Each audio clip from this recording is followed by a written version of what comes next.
स्थानिक स्वराज्य संस्थांच्या कार्यक्षमतेला बळ देणाऱ्या अखिल भारतीय स्थानिक स्वराज्य संस्थांचे महासंचालक डॉक्टर जयराज फाटक यांनी अमरावती महानगरपालिकेला दिलेली सदिच्छा भेट ही सकारात्मक संवादाची संधी ठरली आहे। मंगळवार 8 एप्रिल रोजी अमरावती महानगरपालिकेच्या मुख्य कार्यालयात एक महत्त्वपूर्ण सदिच्छा भेट पार पडली।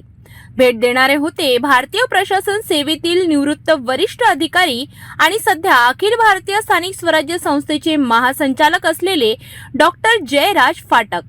यावेळी त्यांचे मनपूर्वक स्वागत महानगरपालिका आयुक्त सचिन कलंत्रे यांनी पुष्पगुच्छ देऊन केले। यावेळी संस्थेचे विभागीय संचालक जयंत पाठक आणि अमरावती उपकेंद्राचे प्रतिनिधी सोहम कुलकर्णी देखील उपस्थित होते।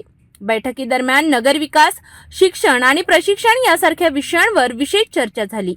डॉक्टर फाटक आणि मुंबई महानगरपालिकेत आयुक्त म्हणून कार्यरत असताना आलेले अनुभवही त्यांनी शेअर केले, ज्यातून अनेक महत्त्वाचे दृष्टिकोन समोर आले।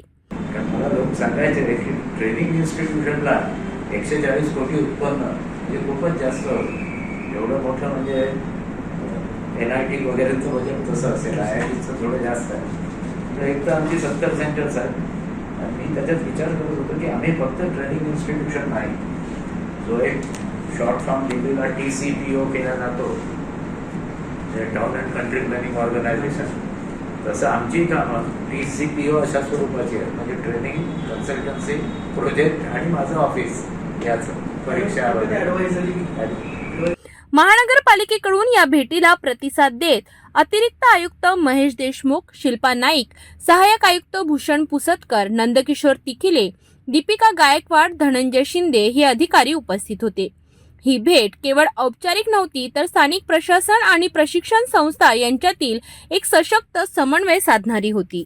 पुण्याचं मोठं आहे, तिथे प्रोजेक्ट युनिट त्यामुळे दिल्ली, पुणे, अहमदाबाद यांचा बिझनेस मोठा दिसतो, कारण इतर ठिकाणचे प्रोजेक्ट तिथे राहतो।